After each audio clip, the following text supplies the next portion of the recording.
नमस्कार। 2 मई 2024 को United Arab अमीरात के अबू धाबी की जेल अलबटवा के अंदर एक भारत की रहने वाली लड़की को फांसी की सज़ा सुनाई जाती है। इस बीच वहाँ प्राकृतिक आपदा आ जाती है। साथ ही जो वहाँ के राजा होते हैं, राजा के परिवार में किसी की मौत हो जाती है। क्योंकि वहाँ राजतंत्र है, तो राजशाही चलता है, तो परिवार में किसी की जब मौत हो जाती है तो इसलिए 8 दिन का शोक घोषित कर दिया जाता है। और इस वजह से जो उस लड़की को फांसी की सज़ा दी जाने वाली थी, फांसी की सज़ा आगे के लिए टल जाती है और लड़की को अब 20 सितंबर 2024 के बाद कभी भी फांसी दी जा सकती है।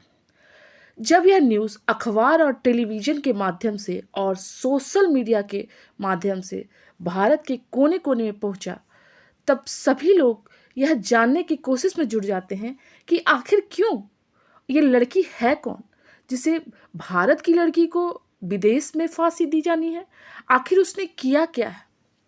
तो यह बहुत ही जो अंदरूनी बात है जो आपको पता चलेगा जब ये लड़की के माता पिता के जब इस घटना के बारे में पता चलता है, तो वो बहुत ज़्यादा परेशान हो जाते हैं और बड़े बड़े संभ्रांत लोगों का दरवाज़ा खटखटाते हैं।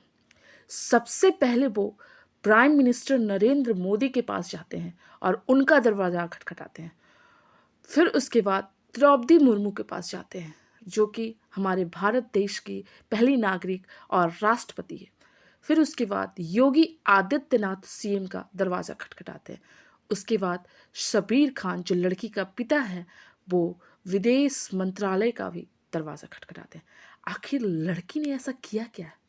आइए जानते हैं पूरी घटना। लड़की कहाँ की है, क्या करती थी, क्यों उसको फांसी की सज़ा सुनाई गई, पूरी घटना हम इस कहानी के माध्यम से जानेंगे। उत्तर प्रदेश में एक बांदा जिला है, उसी का एक थाना क्षेत्र है मटौंध। मटौंध थाना क्षेत्र के अंतर्गत एक इलाका लगता है गोयरा मुगली गांव। वहाँ शब्बीर खान अपनी पत्नी और 3 बेटियों के साथ रहता था। सबसे छोटी बेटी का नाम शहजादी है। जब वह खाना बना रही थी तो लगभग 8 साल में उसका चेहरा जो है जल जाता है। धीरे धीरे वो बड़ी होती है, फिर वह जीना सीख जाती है। वह एक सामाजिक संस्था में काम करती है। उस संस्था का नाम रोटी बैंक है। और धीरे धीरे जब बड़ी होती है वो, तो उसकी शादी के लिए पिता बात करते हैं। जब कोई भी लड़का देखने के लिए आता है तो उसे रिजेक्ट कर देता है, क्योंकि सभी लोग आजकल जाहिर सी बात है चमड़े से प्यार करते हैं, तो दिल नहीं देखते हैं, चमड़े से प्यार करते हैं। तो जला चेहरा से कोई भी शादी नहीं करना चाहेगा। तो उस लड़की जो है फेसबुक चलाती है। उस लड़की को फेसबुक के जरिए एक आगरा के रहने वाले उज्जैर नाम के लड़के से दोस्ती होती है। धीरे धीरे दोनों में बहुत बातचीत होने लगती है। जब बातचीत बहुत बढ़ जाता है तो उज्जैर को शहजादी, जो उस लड़की का नाम शहजादी है, लड़की का उम्र 28 वर्ष, तो उसके जले चेहरे के बारे में पता चलता है। तब जब वह जला चेहरा के बारे में सुनता है तो कहता है कि मैं तुम्हारे जले चेहरे का इलाज करवा सकता हूँ। तुम्हारे चेहरे का इलाज संभव है। दुबई में तुम्हारा चेहरा बिल्कुल ठीक हो जाएगा। वहाँ मेरे फूफा और फूफी रहते हैं, वहाँ तुम्हारा इलाज अच्छे से हो जाएगा। यह सुनकर जो शहजादी होती है, उसकी आंखों में एक चमक आती है और आशा की किरण दिखती है कि मैं भी सुंदर दिख सकती हूँ। हर कोई सुंदर दिखना चाहता है। तभी वो लड़का जो उज्जैर जो है कहता है, इसके लिए तुम्हें 3 लाख रुपए की राशि खर्च करनी पड़ेगी। लेकिन लड़की के पास इतने पैसे नहीं होते हैं। उसका विदेश में इलाज कराने के नाम पर वो लड़का जो है उसके गहने, दिव्यांग कार्ड, एटीएम कार्ड, बैंक में जितना भी जमा राशि था, लगभग 1.5 लाख की राशि थी, वह अपने कब्जे में ले लेता है। और वह समय आ जाता है 2021 का, जब उस लड़की को दुबई जाना होता है। वह सुनहरा दिन होता है उसके लिए। वह बहुत सोचती है कि मेरे सपने सच होंगे, मैं भी पहले जैसे दिख पाऊंगी। जब शहजादी दुबई पहुंचती है तो उज्जैन के फूफा फूफी के पास रहती है।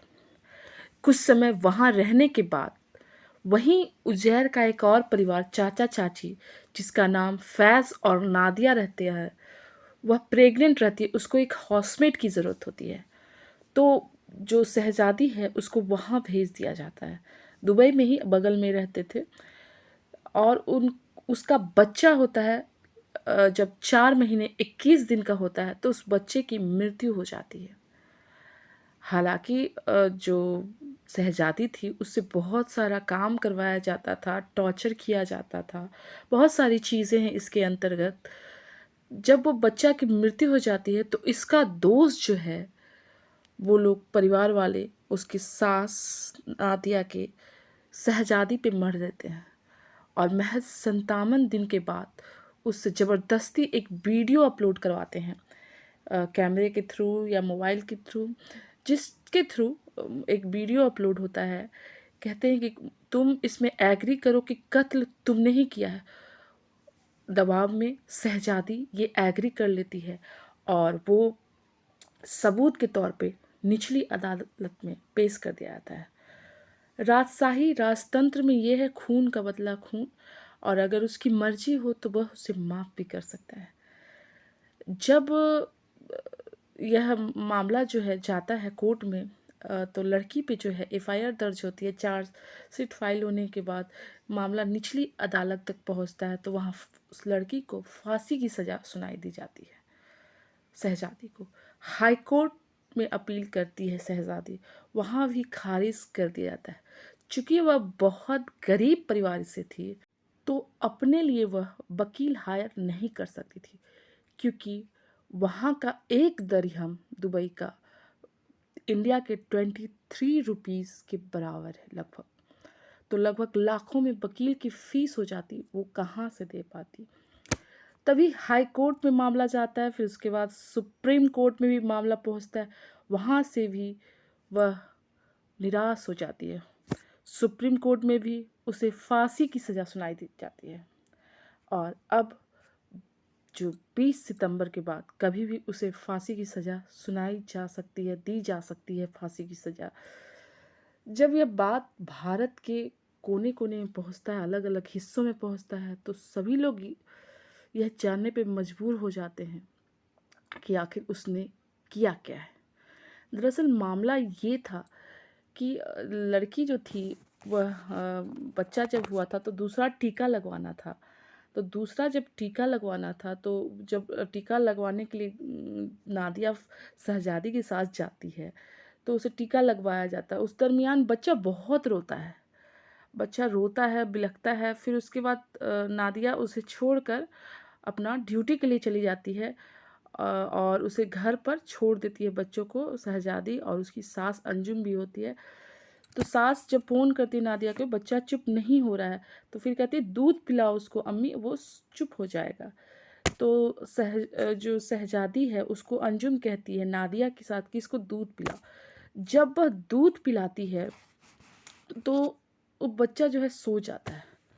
जब नादिया ऑफिस से लौटती है तो अपना काम काज कर रही होती, फिर उसे अचानक याद आता है कि ऐसा तो नहीं हो सकता है, बच्चा इतने देर तक आज तक नहीं सोया। तो उसका फिर इलाज करवाती है तो बच्चा मृत घोषित कर दिया जाता है।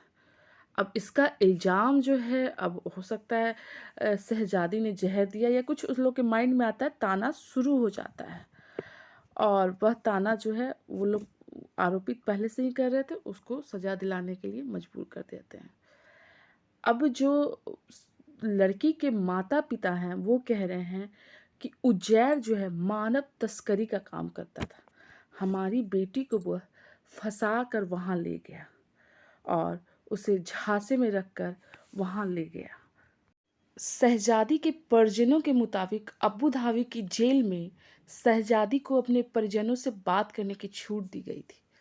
शहजादी ने अपने पिता को कहा, फ़ोन करके बताया कि कोर्ट के आदेश में कहा गया है कि इसी महीने यानी 21 सितंबर को शहजादी को सजाए मौत देने का समय मुकर्रर कर दिया गया है। शहजादी ने अपने माता पिता से फ़ोन पर बात करते हुए समाज सेवी और राजनीतिक दलों से मदद मांगने की बात कही है और कहा है कि वह अब्बू धाबी की जेल से छूटने के बाद अपने साथ हुए अत्याचार को सबके सामने लाना चाहती है। अब इसमें कई राजनीतिक दल, सामाजिक दल जो है रोड पे प्रदर्शन कर रहे हैं, धरना प्रदर्शन कर रहे हैं और हम भी अब यही चाहेंगे, अपील करते हैं कि उस लड़की को फांसी की सज़ा जो है माफ़ कर दिया जाए।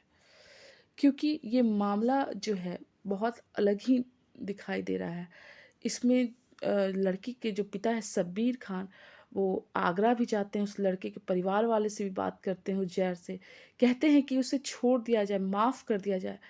लेकिन उसका परिवार कहता है कि संभव ही नहीं है, ये अब संभव नहीं है। अब लड़की ने भी बहुत जो है उस पे दोष लगाए हैं लड़के पे। अब देखना ये है कि 21 सितंबर को आखिर होता क्या है।